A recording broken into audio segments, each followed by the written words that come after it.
Great to have you here. Welcome to winter 2024-25. And a very, very important topic here again is the humidity in the vehicle interior, which combined with the cold leads to frozen glass surfaces inside. And that's just such a huge, annoying problem. You get into the car early, have cleared everything outside, and the inside of the window, usually the front windshield, is completely frozen. And then you can try to solve it on the inside with a cloth or a sponge and turn the heating up to full blast, but you can't just drive off right away. Very, very annoying. Why does this actually happen? A lot of moisture in the interior comes from, for example, wet shoes, wet clothes, and you won't be able to get that out in the long run during winter if you don't take the right measures. And I'm going to share my tips and tricks with you now. Let's get started.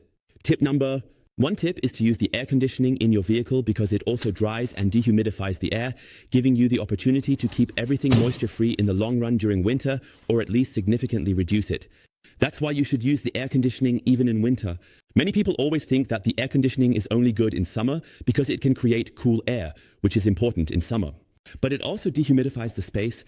That's the first point. That's why you should regularly use the air conditioning in winter to help clear some of the moisture from the interior. The second point is the footwell. You bring in a lot of moisture, snow, salt, dirt, overall dampness into the vehicle interior. Most of it ends up here in the footwell, specifically in the textile floor mat. This works like a sponge, soaking up moisture. Most people end up with really wet spots here that then freeze. Then they have frost and ice in the interior as the vehicle is outside in the cold. That means the textile floor mat is a main problem. That's why you should take it out in winter and put in a rubber mat, as you can easily dump moisture out of that. Just flip it over fast, wipe it down with a cloth, and you're done. This is like a sponge. It collects moisture endlessly. This is like a sponge. Moisture accumulates here endlessly. If you wait too long, moisture seeps into the footwell. Remove the floor mat before it absorbs water. Use a rubber mat to keep it dry. Vacuum regularly in winter. And that's why it's really, really important here. Before the doormat can even soak up any water, you need to take it out and put a rubber doormat in. Then the felt or fabric down here will stay dry too. And of course, it's important to vacuum regularly in winter and not leave a dirt pit behind. Tip number 3, if it has already gotten to the point where you notice, okay, there's really a very, very high humidity level inside the vehicle, a lot of dampness, then you need to find a way to get that out of the vehicle. What doesn't help, which I've also been able to test over several years, is just leaving the vehicle outside in the winter when it's sunny, even at -2 degrees, for example. In winter temperatures, open the vehicle and let it air out. With this method, you achieve an air exchange. That might help a little, but the moisture is stuck in the floor mat, in the footwell, and so on. That's why, in the long run, it won't help because it freezes. That means the water in the foot area just gets cold.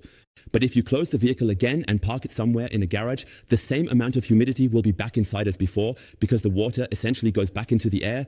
That means airing it out in winter is more of a thing you can try out. But I assure you, it won't be the ultimate solution to get the moisture out of the car in the long run. So make sure to pay attention to the tips I mentioned earlier. In my opinion, those drying pillows don't work very well either. If you have slightly elevated humidity, you can try using a drying pillow, but that costs money too. Then it would need to dry again in the oven or in the microwave.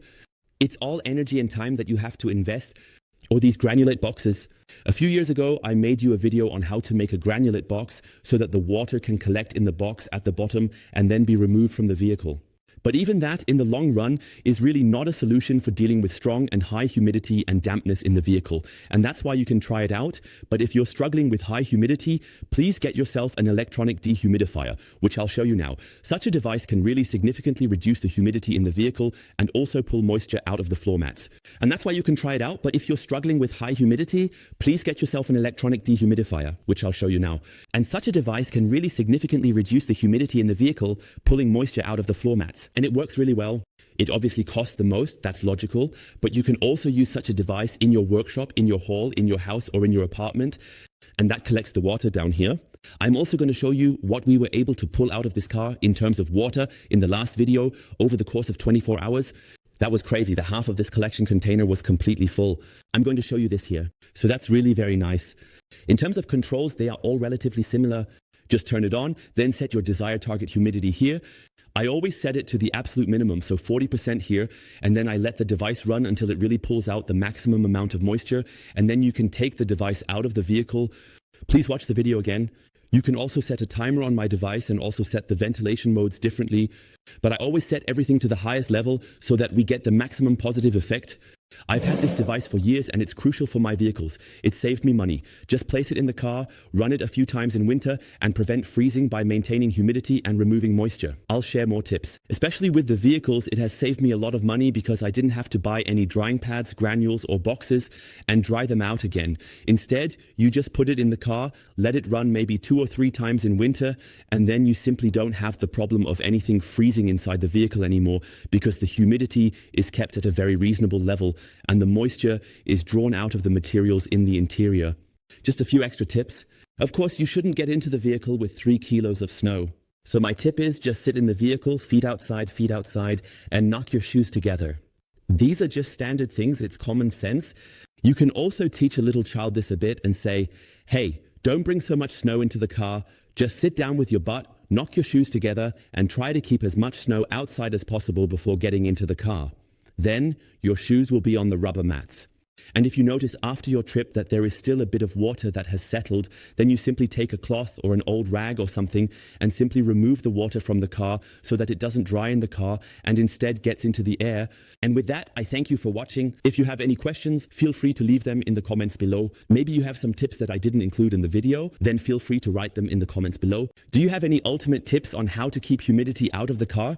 And do you have any tips on how to get it out once it's inside the car? Maybe you could also put half a ton of old newspapers in the car. That's another option. I've tried everything too, but that's just a temporary solution. In the long run, that doesn't help. And who fills their entire car up to the roof with newspapers? And that's no longer up to date. That's why I say one thing, get yourself a dehumidifier. That's the best thing you can do. And I've completely steered clear of all those anti-fog products, no matter which manufacturer. So that stuff doesn't get on the windows anymore because when you do roll the window up and down, it creates a film, especially on the side windows. And then you have to clean the window again. It's all just work again. If you have any more tips, write them down below. I'm really curious to hear what household tips and secret tricks you have. We'll see each other next time. If you pay attention to all these things and test out the different methods, it should work well this winter. And you shouldn't really have to struggle with the frozen windows. You're Sebastian. Hey guys.